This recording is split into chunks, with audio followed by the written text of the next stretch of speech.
ஏங்க, நாளைக்கு ஃபங்க்ஷனுக்கு நான் சாரி கட்டிக்கவா? கட்டிக்கோ. ஆனா சாரி கட்டினா கம்ஃபர்டபுளாவே இருக்காதே. கட்டாத. பட் ஃபங்க்ஷனுக்கு போறோம், சாரி கட்டிட்டு போனா தானேங்க நல்லா இருக்கும். கட்டிக்கோ.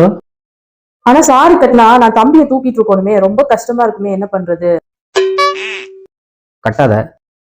ஆனா உங்க சொந்தக்காரங்க எல்லாருமே அழகழகா புடவையில வருவாங்க, நான் மட்டும் புடவை கட்டாம வந்தா நல்லா இருக்காதுல்ல. கட்டிக்கோ. ஆனா என்கிட்ட இருக்கிற எல்லா புடவையும் நான் ஆல்ரெடி கட்டிட்டேனே, புதுசா என்கிட்ட எந்த புடவையுமே இல்ல வேற. கட்டாத. இருந்தாலும் ஒரு புடவை இருக்கு, நல்லா தான் இருக்கும், அதை கட்டிக்கலாம் தான். பேசாம அதை நான் கட்டிட்டு வந்துடவா? கட்டிக்கோ. ஆனா அதுக்கு பிளவுஸ் தான் மேட்சிங்கா இருக்குமான்னு தெரியல. கட்டாத. ஆனா நான் இப்ப வெயிட் எல்லாம் குறைச்சிருக்கேன், புடவை கட்டிட்டு வந்தா ரொம்ப ஸ்லிம்மா தெரிவேன். கட்டிக்கோ. சரி, ஓகே, நானே டிசைட் பண்ணிட்டேன், நான் புடவை தான் கட்ட போறேன். நாளைக்கு நான் புடவை தான் கட்டிட்டு வர போறேன், ஓகேவா? கட்டிக்கோ. கட்டாத. கட்டாத. கட்டிக்கோ. கட்டாத. கட்டிக்கோ. கட்டாத. கட்டிக்கோ. அடப்பாவமே.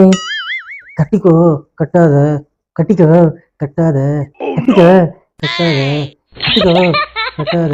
கட்டிக்கோ. கட்டாத.